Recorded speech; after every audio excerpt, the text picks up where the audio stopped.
Welcome to our UCSP class. This is our module number 7 of Understanding Culture, Society, and Politics.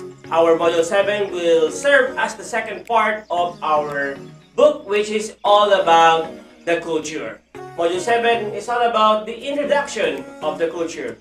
We are going to talk about more about the culture. For the past modules, we talk about the society, and now this time we're going to talk about the culture. What's in the culture, or what is culture? What is the importance of culture all about? We are going to discuss that or all of them in this part 2 of our UCSP class. And then again, my name is Sir Rai Casilio, the Mr. Ironman or the Mr. Stark of Bansud Institute. Okay, now our learning objectives is all about, because it's about culture, we are going to understand the importance of culture and identify our national, familial, and personal culture.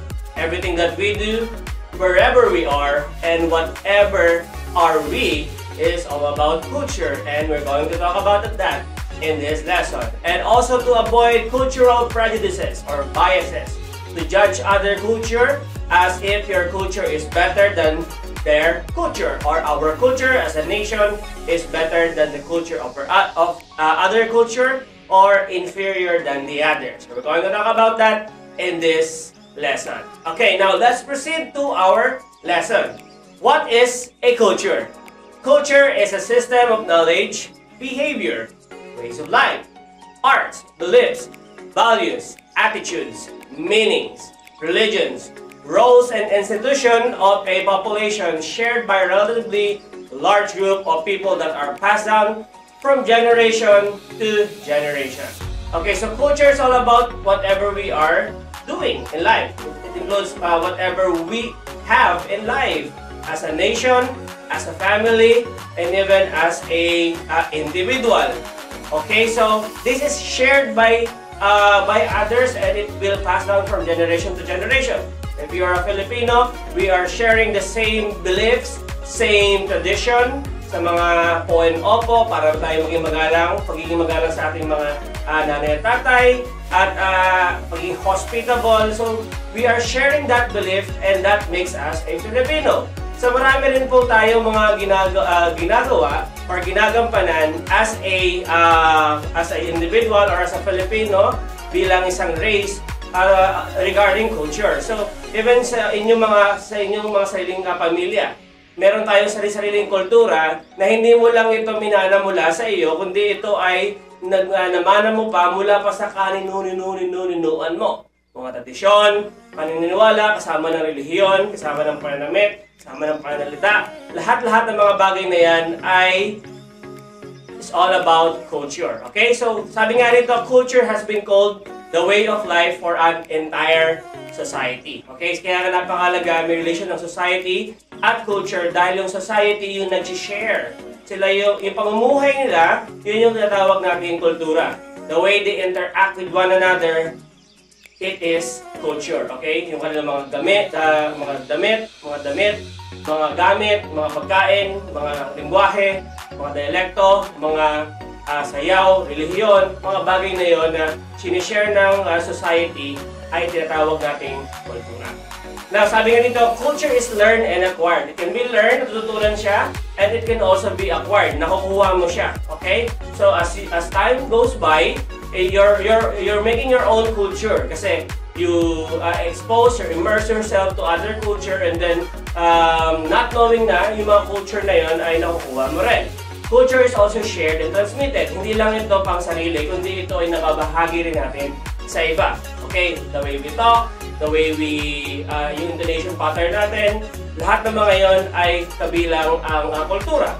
Culture is social. Kaya nga, ito ay, kung sinabi social, this is our human interaction. The way we talk to people, the way we communicate with them. So, that's all about culture. Culture is ideational. Okay? So, is idea. Okay? Kaisipan. Okay? Karunungan. Culture gratifies human needs. It gratifies the satisfaction of human needs. Okay? So, parang pag wala ito, ang sa iyong kultura ay parang kulang. Culture is adaptive. Okay? You can adapt it. Parang kamelyo. Kung nasaan ka, na-adapt mo unconsciously yung kultura ng iba. Culture tends toward integration. Integration, nagsasama-sama. Even there is no such thing as unique culture. One is different from the other, and then when you immerse yourself to other culture, na-integrate yung kultura ng iba sa iyo, and that makes your culture different from your family, your nation, and your ethnicity. Okay? Culture is cumulative. Cumulative, nagpapatuloy yan. Na-accumulate mo yan as times go by. Okay? Na pinagsama-sama ng mga paniniwala, mga pananalita, lahat ng mga bagay na yan ay patungkol sa kultura. Kaya ang sabi dito, again, then again, culture is a way of life of a group of people who share similar beliefs and customs. It includes language, what they do, eat, and make believe, and how they dress. So, tinatawag natin silang mga cultural groups. Okay, a Filipino is a cultural group. Your own family is a cultural group, a mini cultural group or subgroup culture, and ang mga bagay na mga tao na nagsama-sama pa. Okay, so cultural diversity. Now, when we talk about diversity, we are talking about maraming kultura. Okay, so there is no such thing as only one culture. A culture is diverse. Marami yan. Hindi mo pwedeng sabihin na Filipino culture has a one flavor. Maraming timpla ang mga Philippine culture. And even your own family is merong cultural diversity. From the word diversity, marami. Okay, so every nationality, every country, every family, and even every individual has different culture. Kaya hindi natin pwedeng sabihin na meron lamang isang kultura. Culture also is a learned behavior. Okay, so whatever community you are, then that community is also molding who you are. Okay, so parang yung sinasabi natin nature versus nurture. Pag sa nature, ito yung iyong talagang likas na ugali na ikaw. Kaya pag sinabi natin nurture, ikaw ay pinapalaki, nakukuha mo ito through the influence of the community. Okay? Kaya nga, pag sinabi natin mga taga-Tondo, alam natin matatapong yan. Mga taga-Caviteño, matatapong yan. Pag sinabi natin mga Mindoreño, mabait yan. At mga bagay na alam natin bilang isang mga Mindoreño. Kaya na-accumulate natin yung environment natin, wherever we are, and then nagiging din yung ating behavior. Kaya nga, ang tawag sa process nito ay enculturation. Na-enculture tayo. Wherever we are adopting that culture, and then that culture becomes your behavior. Okay? Another one is let's talk about the cultural hierarchy. When we talk about cultural hierarchy, ito yung nakakataas, nakakababa. Meron ba talaga tayong tinatawag na mataas na kultura at mababang kultura? Okay, ito yan. Hindi man ito talaga explicitly nakikita natin, pero unconsciously, ganito tayo. Okay? For example, ethnocentrism. Ethnocentrism, from the word ethnocentricity, ay nagiging nagiging mas superior yung kultura ng iba kumpara sa kultura natin. For example, itong Pilipinas. Meron tayong tinatawag na Uncle Joe saka si Juan Tamad. Pag sinabi natin Uncle Joe, Amerika. Okay, si Uncle Joe. Okay? Pag sinabi naman natin si Juan Tamad ay ang mga Pilipino. So meron tayong agad na tinatawag na superiority. Na pag sinabing Uncle Joe, sila ay tinatawag nating mga makapangyarihang bansa, makapangyarihang lahi, and even yung kulay nila ay nagiging superior. Kaya nagkakaroon tayo ng racism. As if the white is better than the black people. Kapag gano'n ang ugali mo na ang mga puti ay higit na mas makapangyarihan, maganda, maayos, sa mga itim, ikaw ay ethnocentric. Okay? At on the other hand, mayroon tayong tinatawag na xenocentrism. Ang xenocentrism ay yung counterpart. You are feeling your culture as inferior than the other. Feeling mo na yung kultura mo ay mas mababa kumpara sa kultura ng iba.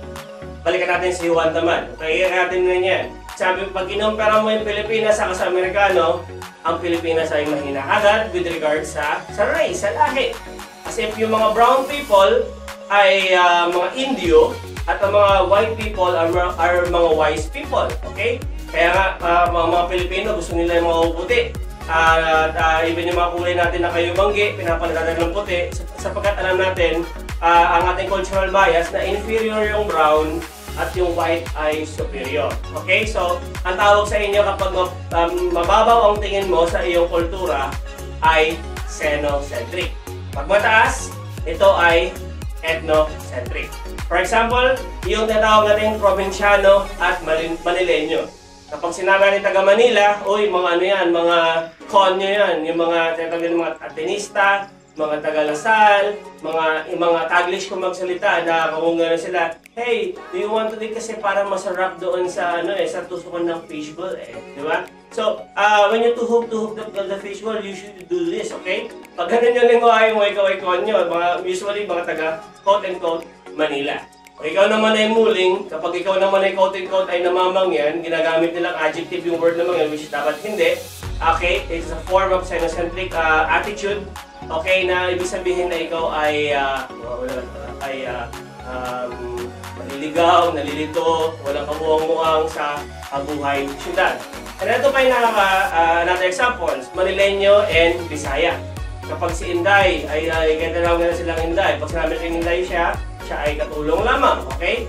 At ako yung kung magsalita yung mga Bisaya ay niliridicule ng mga taga Manila, mga taga-Tagalog, okay? Pero kung kayo na pumunta sa kabila, pag pumunta naman kayo sa Visayan region, sa Metro Davao, sa Metro Cebu, may mga Tagalog naman din yung niliridicule doon, okay? Pero sana hindi gano'n, okay? Hindi porket nagsasalita siya ng Bisaya, ay siya ay quote-unquote ay katulong lamang, okay? And even sa Tagalog, it does not mean ikaw nagsasalita ng Tagalog or English, ay ikaw ay matalino at pantas, okay?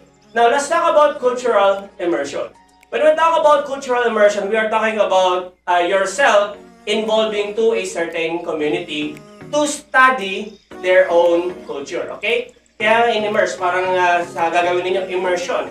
Para maging familiar kayo sa inyong work, sa inyong strand, you will be immersed sa mga workplace na related sa tinatawag ninyong strand. Kung ABM ka, dapat ikaw ay nasa mga tinatawag na business enterprises like bank and finance, commerce, at mga iba pang mga business related sa inyo na mga enterprises para sa inyong work immersion.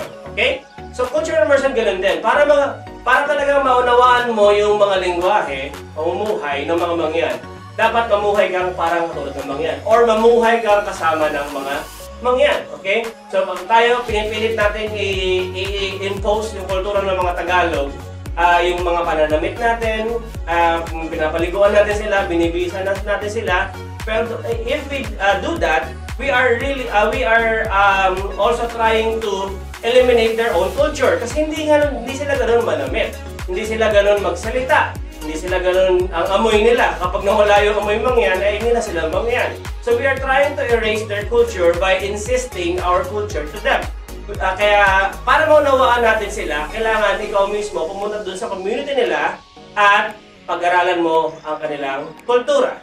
Okay? Another one, parang ganito yung mga missionary. The missionaries na pupunta from abroad, for example, dito sa mga black people, probably ito sa Africa, from England, America, yung ini-immerse yung kultura nila sa kanila para maunawaan nila yung kultura nila. Another one sa Pilipinas, di ba? Meron tayong mga foreigners dito. They are also studying our culture and not knowing they themselves also adapting our culture. They can speak our language, they can also eat our own food, they also dress like us, they also walk like us, but they are not us. Okay? Because iba yung race nila. At ganun ang cultural immersion. If you want to understand a certain culture, you have to immerse yourself to them para maunawaan mo sila ng lubusan. Kaya mawala yung natawag natin cultural biases or prejudices. Okay? Another one sa culture hierarchy na tawag natin cultural relativism. Okay? So pag sinabing relative, at ang ibig sabihin nito ay pagkakaiba-iba. Nasabi ko na kanina sa culture diversity na walang kultura na parehas or kultura na iisa. Culture is diverse and they are different from one another. Okay, so cultural relativism having or based on the idea that every culture is different and relative to one another. Also judging another culture using its own rules and standard. Okay? So sometimes ganun tayo. Ginagamit natin yung ating sariling sukatan. For example, ang Pilipino, sinusukat natin yung mga Amerikano sa sukat ng mga Pilipino. Pag gano'n ang ating pananaw with regards sa pagkain, sa pananamit, sa lingwahe, ay magkakaroon tayo ng cultural bias tayo. Panukat natin sapagkat hindi dapat ang gamitin mong panukat yung pang-Amerika din. Okay? Sa kanilang pananalita. Kaya pag may nakikita tayong mga Amerikano, "Hey Joe, pay your baggage tomorrow." Sa Tagalog, bukas bag mo. Okay? Tinatawanan natin yung mga puti dyan sa labas. Okay? The way we talk, the way ganyan. Kasi hindi tayo sanayin sa kanilang existence. Okay? The way they talk, the way they move, the way they dress. Okay? So, kapag sila narito, sila yung mga almost naked, sleeveless because their body is not really into our temperature. Kasi sila nasa mga cold region sila. Kaya sila ay laging topless, lagi sila almost wala nang damit at nakasando. Kasi mainit dito. Nag-a-adapt pa lang yung kanilang katawan. So, at dinajudge natin sila kagad ay napaka mga ano naman sila. Mga bastos, gano'n agad, mga masiselan, mga gano'n. So, hindi dapat gano'n. Okay? We have to understand why they are doing like that, why they are dressing like that, and by knowing their culture. Okay?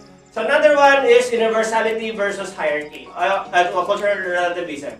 Okay? Then again, ito yung belief sa pag sinabing universal, kabuuan. Okay? Yes, meron na natawag na mga somehow similar. Like for example, with regards sa ethics or moral standard of what is good and what is morally bad. Pero hindi tayo magkakaiba pagdating sa standard natin kung ano yung tama at mali. Lahat mayroong pangunawa ng tama at mali, pero hindi lahat ay pare-parehas sa pangunawa sa tama at mali. Okay, so universality and relativism. Okay, so and then again, culture is different from one another. That is the uniqueness of how God created this unique world. Okay? Meron tayong different. Okay? Kaya nga even yung ethnos na yan galing sa salitang nation. Every nation so ang ginagamit natin. Yung ethnos, typically or originally, ang kahulugan yan ay ethnicity. Races. Magkakaiba. Okay? So meron nga tayong red and yellow, black and white people because we are created differently. Even our culture. Okay? Now, in order for us to understand culture more, let's talk about these mga technicalities, mga words na ito. Number one is the word diffusion. When we talk about diffusion, we are talking about borrowing of traits between cultures.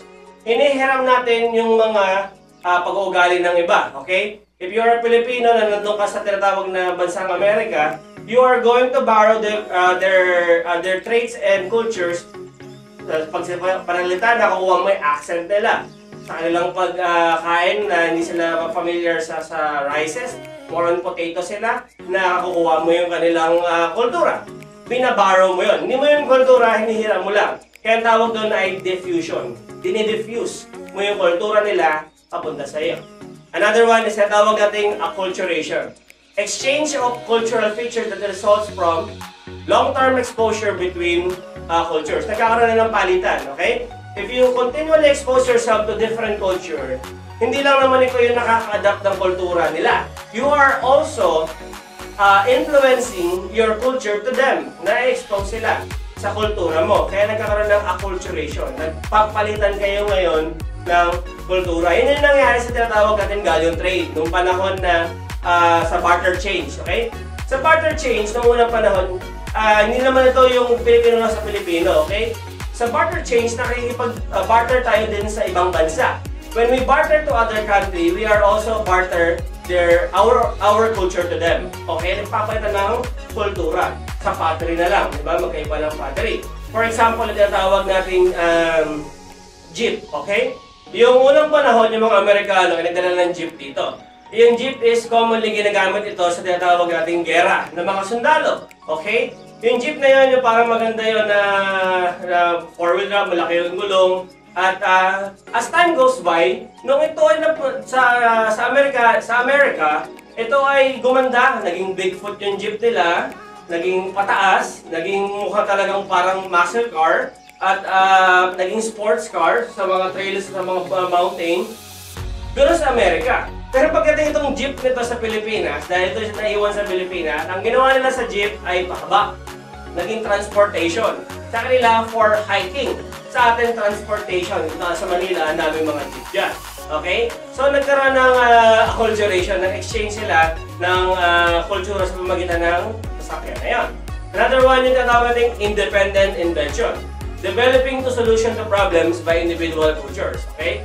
As time goes by, of course, kapag ikaw ay nasa isang kultura o nasa isang lugar, you are finding ways to survive. And for you to survive, nag-i-invent ka ng mga bagay. Okay? Yung mga bagay na yon ay tinatawag nating independent inventions at later on, nagiging kultura na yon. Napapasa mo na yun sa iba at yun ay nai-innovate naman as time goes by. Now, let's talk about levels of culture. Meron tayo natawag na national, international, and subculture. When we talk about national, learn behavioral patterns, beliefs, values, and institutions shared by the citizens of a nation. Kung kayo Pilipino, ano ang kultura ng Pilipino? Bayanihan, buhay nopo, respect the elderly, at yun yung national culture ng Pilipino. Yung ating mga sayaw, yung ating kantang lupang hinirang, at mga bagay na yun. Okay? Nationally, ito ay nakukuha ng mga Pilipino. And internationally, cultural traditions that expand beyond cultural boundaries. Okay? International, beyond our country. Okay? For example, ngayon, dahil nga tayo ay internet na, globalized na tayo, we are adapting the culture of the Korean sa food, sa ating pananamit. At punta ka nga sa labas, makikita mo napakadami ng mga kabataan na dilaw ang buhok. Mapalalaki o babae. Hindi naman natin kultura yan. Nakuha lang natin yan sa mga K-pop. Okay? And another one is subculture. That there are different traditions practiced by groups set within a larger culture, frequently regionally based. Okay? From Region 1 hanggang sa Region 13 ng ating bansa, magkakaiba tayo ng kultura. Luzon, Visayas, Mindanao, magkakaiba ang kultura nila sa isa't isa. Ang tawag nila is subculture. At national, Pilipinas. Pag subculture, Luzon, Visayas, Mindanao, pwede rin Region 1, 2, 3, 4, 5, 6, 7, magkakaiba yan. Iba ang kultura ng Mindoro sa Batangas. Iba ang kultura ng mga taga-Batangas sa Bicol. Iba ang kultura ng mga taga-Bicol sa Manila. Iba ang kultura ng mga taga-Manila sa Cebu. Iba ang kultura ng mga taga-Cebu sa Davao. Iba't iba ang kultura ng mga yan. Iba't iba ang kultura ng mga tao sa Patag. Iba-iba ang kultura ng mga tao sa syudad. Iba-iba ang mga kultura ng mga tao sa bundok. At ganoon din naman sa bundok. Iba't iba ang kultura ng mga tao na nasa bundok. That is subculture. Okay, for us to appreciate the culture, at least ma-identify nito itong apat na ito. One is the values, second is the custom, third is the symbol, and fourth is the language. At least yan, as a Pilipino, alam nyo dapat yung mga pinahahalagahan. As a Pilipino, dapat alam niyo yung mga pamumuhay, customs, okay? At as a Pilipino, dapat alam niyo yung mga symbolism natin bilang isang Pilipino, and even our language, the Filipino. Okay? So, you should know that in order for us to appreciate our own culture. Even as a family, dapat alam niyo yung own values, customs, symbols, and even your own language. Okay? Now, let's talk about an example ng mga bagay na dapat nating ma-identify sa culture, particularly sa bansang Pilipinas. Now, let's go to the Philippines and let's go tour, particularly, syempre, saan pa ba?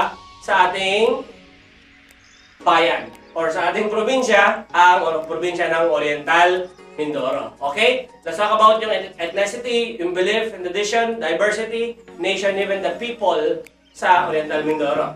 Now, when we talk about Oriental Mindoro, ito yung, hindi ko naman ito lahat na culture.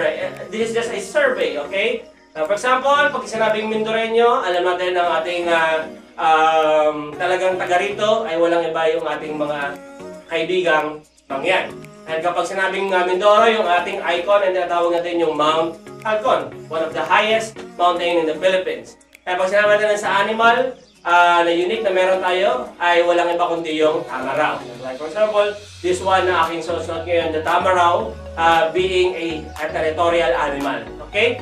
And also the Nauhan Lake. So, these are one of our unique identity as a Mindoro.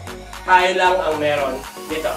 Okay? Even sa tourism, marami tayong mga beaches na pwedeng pasyalan sa Mansalay, yung Buktot, yung Subikay, yung Buyayaw, at iba pang mga islands na meron tayo, Puerto Galera, okay? In particular, na mga pasyalan na meron ang bansud, bayan, ang probinsya ng Oriental Mindoro.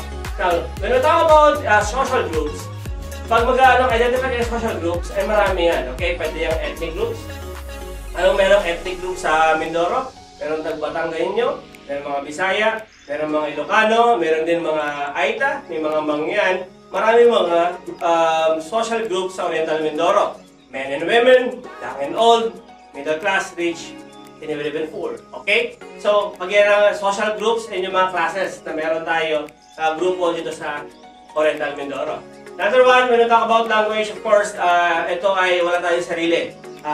Particularly Tagalog natin is Southern Tagalog. Pero even our Southern Tagalog is different from the Southern Tagalog ng Batangas.